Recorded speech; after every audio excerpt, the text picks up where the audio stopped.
ज्योतिष भविष्य को जानने और भविष्य में छिपे गुप्त भेदों का ज्ञान जरूर है, लेकिन ज्योतिष कोई जादू नहीं है, मंत्र नहीं है। ज्योतिष केवल रोगों का इलाज है और मौत का कोई इलाज नहीं है। नमस्कार, मैं श्रद्धा आप सभी का हार्दिक अभिनंदन करती हूं हमारे इस विशेष कार्यक्रम आपका भविष्य आपका दर्पण में, इस कामना के साथ कि आप सभी के जीवन में सुख समृद्धि और शांति का सदैव वास रहे। आज हमारे जीवन में बहुत सी समस्याएं हैं और यदि हम बात करें माता पिता की तो उनके जीवन की सबसे बड़ी समस्या ये होती है कि उनके बच्चे उनकी बात नहीं सुनते। उन्होंने जो संस्कार उन्हें दिए हैं उनके बच्चे उनके अनुसार नहीं चलते हैं, अपने माता पिता को ही नकार देते हैं। यदि हम ज्योतिष के अनुसार बात करें तो कौन सी ऐसी कमियां हैं या फिर कौन से ऐसे कारण हैं जिसकी वजह से उनके बच्चे उनकी नहीं सुनते हैं, इस बारे में बात करेंगे। और इस बारे में तमाम जानकारी देने के लिए इस समय हमारे साथ स्टूडियो में मौजूद हैं लाल किताब विशेषज्ञ आचार्य रविंद्र रावत जी। आचार्य जी, बहुत बहुत स्वागत है आपका। नमस्कार आचार्य जी, आज मैं आपसे बात करना चाहूँगी उन माता पिता के बारे में जिन्होंने अपने बच्चों को हर तरीके का संस्कार दिया है, लेकिन उसके बावजूद बच्चे उनकी नहीं सुनते हैं। माता पिता को धोखा देते हैं, उनसे लड़ाई झगड़ा करते हैं और जिस बात के लिए माता पिता मना करते हैं उसको वो अवश्य करते हैं। यहाँ तक कि दुख तब होता है कि जब बच्चे खुद अपने माता पिता को वृद्धाश्रम छोड़कर आ जाते हैं। यदि हम ज्योतिषीय दृष्टि के अनुसार देखें, कौन से ऐसे कारण हैं, कौन से ऐसे वो ग्रह हैं जिनकी वजह से जो बच्चे हैं वो अपने माता पिता की नहीं सुनते हैं? मनुष्य जीवन पूर्व जन्मों का लेखा जोखा है। किसी भी इंसान के जीवन में जब पैदाइश होती है तो वो किसी कुल में होती है, उस कुल के संस्कार उसको प्राप्त होते हैं, उस कुल की जायदाद उसको प्राप्त होती है, उस परिवार से जो भी रीति रिवाज हैं वो उसको प्राप्त होते हैं। उसी प्रकार जब कुल में कोई दोष बना हुआ आता है तो वो उस बच्चे के ऊपर प्रभाव डालता है। ये पितरों का जो प्रभाव आता है वो उस कुंडली में नजर आता है, वो उस बच्चे के ऊपर उसका असर आता है। और इन्हीं चीज़ों को देखने के लिए आपको कुंडली को आंकलन करना पड़ता है। और उस कुंडली में जब इस तरह का कोई योग बनता है जो पूर्वजों के द्वारा प्राप्त हुआ, जिसमें उस व्यक्ति उस बच्चे का कोई दोष नहीं, कोई कर्म नहीं, तो इसको ऋण पितृ हमारे लाल किताब में कहा गया है। ऋण पितृ 9 प्रकार के होते हैं। उसमें पहला प्रकार जो आपने लक्षण बताए वो सारे उसी में आते हैं। ये बृहस्पति का ऋण बनता है। बृहस्पति का जो ऋण होता है इसमें इंसान अपने बच्चों को बहुत शुभ प्रभाव देने की कोशिश करता है, मगर जब उसकी कुंडली में दूसरा घर, 5वां घर, 9वां घर और 12वां घर बृहस्पति के शत्रु ग्रहों से पीड़ित हो, जैसे राहु, शुक्र और बुध, तो यहाँ पर पितृ ऋण बन जाता है, जिसको गुरु का ऋण भी कहा जाता है, बृहस्पति का ऋण भी कहा जाता है। होता क्या है, यहाँ पर ऐसे इंसान के जीवन में ऐसी घटनाएं घटती हैं कि उसको अपने कमाई का, नेक कमाई की कभी बरकत नहीं मिल पाती और बरकत संतान से होती है। आपने जो भी कमाया वो आपकी संतान बर्बाद करने में लग जाती है। अपने छोटे बड़ों का आदर नहीं करते, घर में जो भी रीति रिवाज हैं उनको फॉलो नहीं करते और कहीं ना कहीं वो ऐसी बदनामी का माहौल पैदा कर देते हैं कि पूरा कुल उससे कलंकित हो जाता है। आज आपने देखा होगा बच्चे नशे में लिप्त हैं, नई पीढ़ी आ रही है, वो अपने संस्कारों को बिल्कुल भूल चुकी है। ऐसे ही बहुत सारे योग बन जाते हैं इस पितृ ऋण के कारण, इस बृहस्पति के ऋण के कारण। घर परिवार में सांस से संबंधित परेशानियां, दमे की दिक्कत परिवार में एक को होती है, फिर दूसरे को होती है, ऐसे ही चलता रहता है। ये इसकी निशानी है। जब बृहस्पति का ऋण बनता है तो लीवर से संबंधित परेशानी पूरे परिवार में सबको देखनी पड़ती है। जॉइंटिस का होना यानी पीलिया होना, चोटी की तरफ से, सर की चोटी के हिस्से से बाल का उड़ जाना इसकी निशानी है। सोना खो जाना, सोने के कामों में हमेशा नुकसान होना, घर के जितने भी वंशज हैं, जितने भी छोटे बच्चे हैं वो नास्तिक पन्ने में आ जाते हैं, तो ये बृहस्पति का ऋण बन जाता है। और जब इस ऋण का प्रभाव आपके घर में पूर्ण रूप से प्रभावित हो जाता है तो ये आपकी उम्र के 16 से 21 वर्ष की उम्र में विशेष रूप से प्रभावी होता है। उसके बाद 48 साल के बाद 51 साल तक ये विशेष रूप प्रभाव दिखाता है। यही योग जब खराब होता है तो घर में इंसान अपने ही बच्चों से प्रताड़ित होता है। बच्चे ऐसे व्यवहार करते हैं अपने बड़ों के साथ कि जैसे वो ही उनके शत्रु हैं। अपनी बातों को हमेशा ऊपर रखना, ये इसकी मेन निशानी होती है। बड़ों का आदर ना करना, उनके साथ गाली गलौज करना और मारपीट तक करने की नौबत जब आने लग जाए तो ये ग्रह अपना प्रभाव दिखा चुके होते हैं। इसके लक्षण किस तरह से नजर आते हैं? जब आप अपने घर के आसपास कोई मंदिर, गुरुद्वारा, मस्जिद कुछ भी देखते हैं, 60 कदम के दायरे के अंदर कोई पीपल आपके घर में लगा हुआ है या आपके घर के 60 कदम के दायरे के अंदर पीपल लगा हुआ है और आप उसको दूषित कर रहे हैं, कटवा रहे हैं, अपने कुल पुरोहित को किसी भी तरह से अपमानित करके या उसको किसी भी कारण से बदल देते हैं, तो ये दोष पैदा हो जाता है। किसी का सोना चोरी करना, किसी का सोना जब्त कर लेना, ये भी इस योग को उजागर कर देता है। और जब ये योग उजागर हो जाता है तो अपनी ही संतान अपने लिए एक सरदर्द बन जाती है, एक परेशानी का कारण बन जाती है। शरीर में नाना प्रकार की बीमारियां आ जाती हैं, खासकर सांस से संबंधित परेशानी, चर्बी का बढ़ जाना, फेफड़ों में कोई ना कोई तरह की दिक्कत यहाँ पर बृहस्पति देव के खराब होने पर आ जाती है। अपने ही बड़े बुजुर्ग उम्र से पहले आपको छोड़ जाते हैं और होते भी हैं तो वो किसी तरह से आपकी मदद नहीं कर पाते। समाज में जो आपकी इज्जत मान प्रतिष्ठा है वो कहीं ना कहीं आंच आने लगती है। और सबसे बड़ी बात ये होती है कि आपके घर में कम उम्र से ही बच्चों के,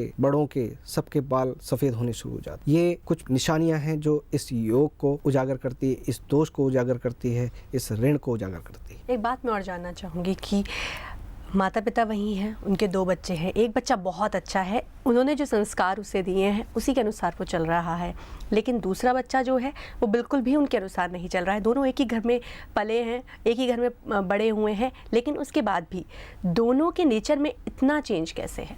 देखिए, यहाँ पर एक बात आती है कि जो आपके कुंडली में दोष बन रहे हैं, ऋण बन रहा है, उसका प्रभाव तो दोनों बच्चों पर आएगा। लेकिन जिस बच्चे की कुंडली में भी ऐसा योग, ग्रहों की खराब युक्ति आ जाती है, तो वो अपने माता पिता को ज़्यादा प्रताड़ित करता है। वो ग्रहों की स्थिति देखनी पड़ती है, किस बच्चे के ग्रह कैसे हैं और किस समय पर वो पैदा हुआ है। इन चीज़ों का भी प्रभाव इंसानी जीवन पर पड़ता है। बिल्कुल। एक बात और कि जो बच्चे होते हैं अपने माता पिता की मर्ज़ी के ख़िलाफ़ शादी कर लेते हैं। आजकल लव मैरिजेस बहुत ज़्यादा चलन में है, लव मैरिज कर लेते हैं और उसके बाद एक चीज़ और देखने को मिलती है कि वो सक्सेस नहीं होती है। क्या कारण है कि माता पिता का आशीर्वाद उन्हें प्राप्त नहीं हुआ है या फिर उनकी जो कुंडली है उसमें कोई कमी है? देखिए, जिस बच्चे की कुंडली में शुक्र दूसरे हाउस में आ जाते हैं, दूसरे घर में आ जाते हैं, तो उसकी कुंडली में पैतृक ऋण बन जाता है, यानी उसने अपने पूर्वजों का नाम खराब करना है। दूसरे घर में शुक्र को हम लोग बोलते हैं कामुकता का चश्मा, यानी ऐसा व्यक्ति विपरीत लिंग की तरफ बहुत आकर्षित होता है और उसके लिए वही सबसे बड़ा मकसद बन जाता है। अपने प्रेम को पाना, अपने भावनाओं को वो कंट्रोल नहीं कर पाता और संस्कारों को भूल जाता है, क्योंकि बृहस्पति को खराब कर रहा है। ऊपर से शुक्र ने अपना प्रभाव दिखा दिया, तो यहाँ पर वो जो सारी हालात बन जाते हैं, वो एक तो अपने प्रेम को प्राप्त करना, दूसरा माता पिता की कुंडली में भी कहीं ना कहीं पितृ ऋण बन रहा है। इस वजह से उसकी कुंडली में ऐसा योग आया और उसने अपने माता पिता के खिलाफ जाकर शादी करी और वो सिर्फ कामुकता से भरा हुआ है, उसमें भावनाएं नहीं जुड़ी हुई, तो वो संबंध ज़्यादा समय तक नहीं चल पाता और उसके कारण फिर परेशानियां सामने नजर आती। बिल्कुल। आपने एक तो बताया कि बृहस्पति की वजह से भी बहुत सी चीज़ें सामने आती हैं, माता पिता को बहुत कुछ सहना पड़ता है, बच्चे जो उनको प्रताड़ित कर रहे हैं वो सब कुछ उनको सहना पड़ता है। एक चीज़ और कि घर में संस्कारों की हम बात कर रहे हैं, माता पिता ने इतने अच्छे संस्कार दिए हैं, घर में कोई भी व्यक्ति को नशे की कोई आदत नहीं है, लेकिन उसके बाद भी बच्चे को नशे की आदत है। ये जो स्थिति है ये किन ग्रहों के कारण होती है? केवल बृहस्पति या इसके अलावा भी और ऐसे क्रूर ग्रह होते हैं जिसके कारण ऐसी स्थिति बनती है एक बच्चे के जीवन में? देखिए, दूसरा घर जो होता है वो आपके वाणी का होता है, मुख का होता है। बृहस्पति का ये पक्का घर है। बृहस्पति यहाँ पर पूर्ण रूप से धर्म को रिप्रेजेंट करते हैं और दूसरा घर धर्म का ही होता है, आपके कुल का होता है। तो यहाँ पर जब राहु देव आ जाते हैं तो राहु देव क्या है? एक नेगेटिव विचारों के ग्रह हैं। ये जब राहु देव बृहस्पति के साथ आ जाते हैं या बृहस्पति के घर में आ जाते हैं तो पैतृक ऋण पैदा करते हैं और पैतृक ऋण वो भी इस प्रकार का जिसमें पूर्ण रूप से योग बना देते हैं चंडाल योग। चंडाल का अर्थ ही समझ में आ जाता है कि ऐसा इंसान पूर्ण रूप से गंदी आदतों से लिप्त रहता है, उसकी जो भी भावनाएं होती हैं वो सारी नेगेटिव होती हैं। राहु का काम है नशा या अनैतिक कार्य करना।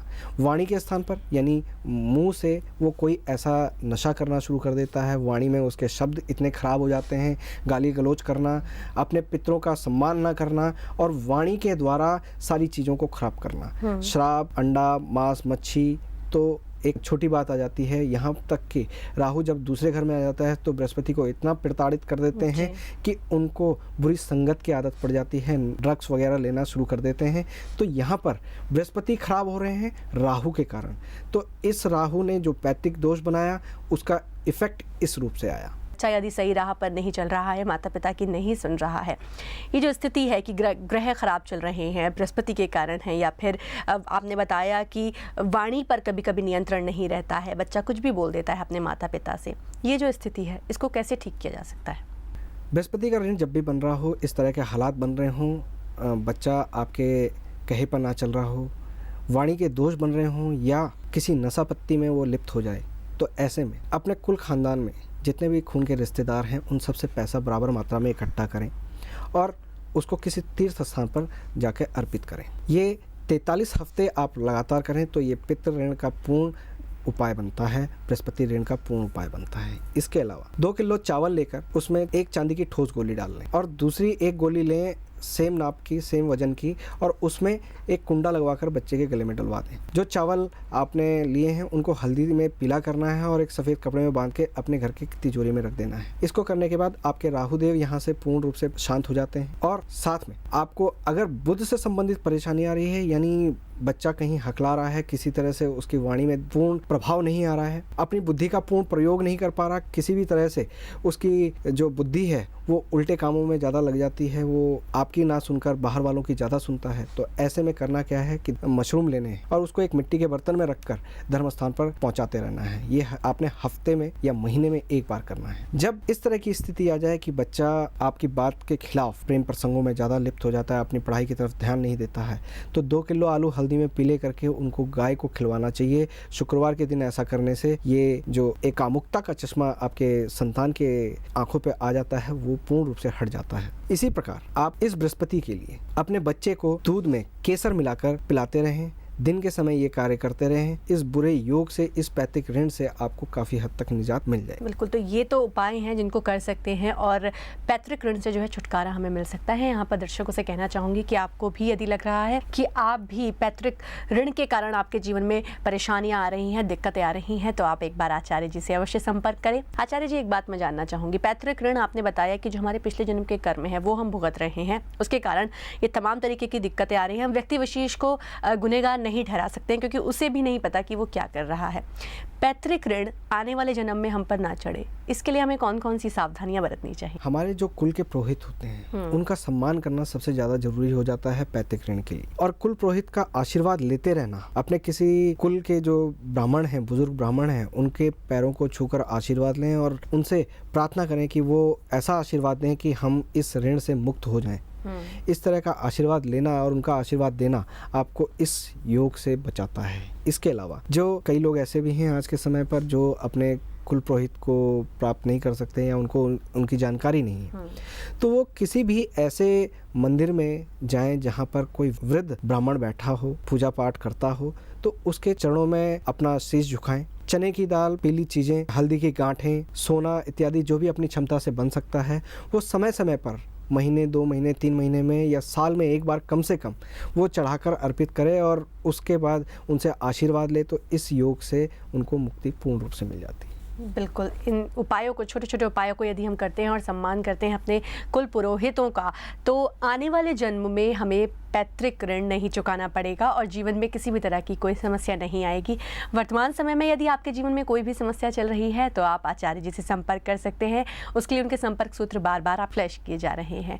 एक चीज़ और जानना चाहूँगी, पैतृक ऋण और पितृदोष क्या एक ही चीज़ें हैं, एक ही दोष है, हम कह सकते हैं?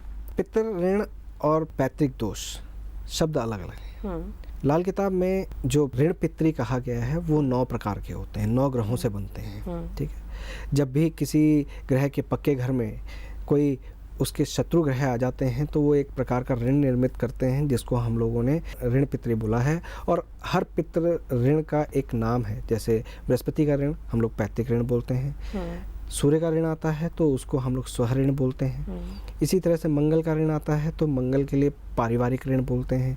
ऐसे ही 9 प्रकार के ऋण होते हैं। तो ऋणों की परिभाषा को हम लोग ग्रहों से जोड़ते हैं और जो हमारे पूर्वजों, खासकर जो वैदिक ज्योतिष में चला आ रहा है पैतृक ऋण, वो क्रियाक्रम प्रॉपर ढंग से ना हो पाने की बात को कहा गया है। तो थोड़ा सा यहाँ पर फ़र्क है इन चीज़ों में, तो इन दोनों को इकट्ठे ना मिलाया जाए तो वो ज़्यादा बेहतर होगा। तो बिल्कुल, जैसा कि लोग कहते हैं कि मेरे पितृ मुझसे नाराज़ हैं, वो एक अलग चीज़ है। और जबकि हम अभी बात कर रहे हैं पैतृक ऋण की, तो वो पूरी तरह की तरीके से अलग है। यदि कोई व्यक्ति को लगता है कि पैतृक ऋण है और वो जाकर अपने पितरों का श्राद्ध बहुत अच्छे से करवा देते हैं या फिर पितरों की शांति करवा देते हैं, तो उससे उनको पैतृक ऋण में कोई फायदा नहीं होगा? देखिए, श्राद्ध करवाना ये एक कर्म है, संस्कारिक कर्म है जो हर मौत के बाद बुजुर्गों का किया जाता है।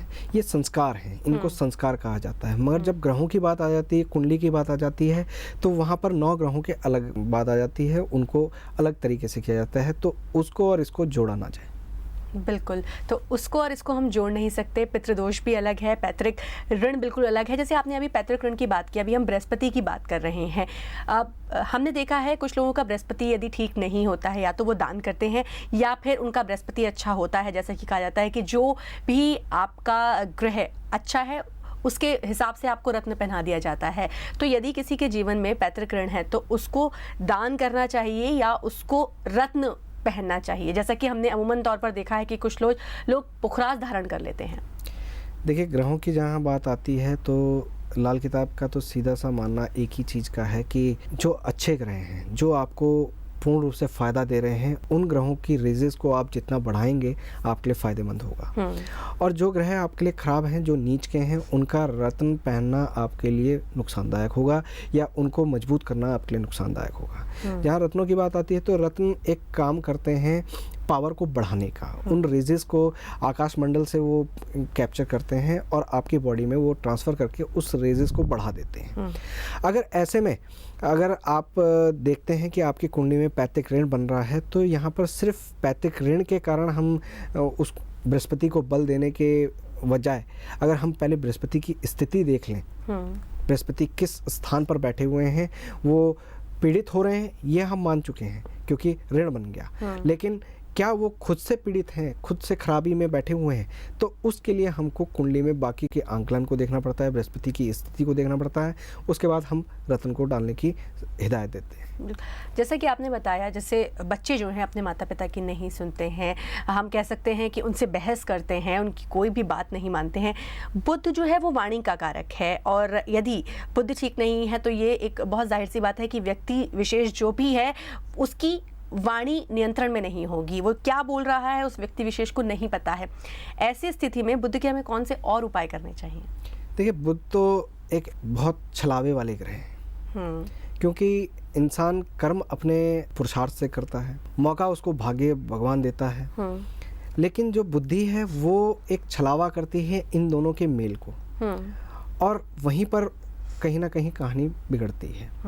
राहु को हम लोग विचार मानते हैं, बृहस्पति को ज्ञान धैर्य मानते हैं, और बुध जो बुद्धि है, बुद्धि के अंदर जब राहु का छलावा आ जाता है तो आपका ज्ञान विवेक सब बेकार चला जाता है। यानी बृहस्पति को खराब करने वाले हो जाते हैं ये बुध और राहु।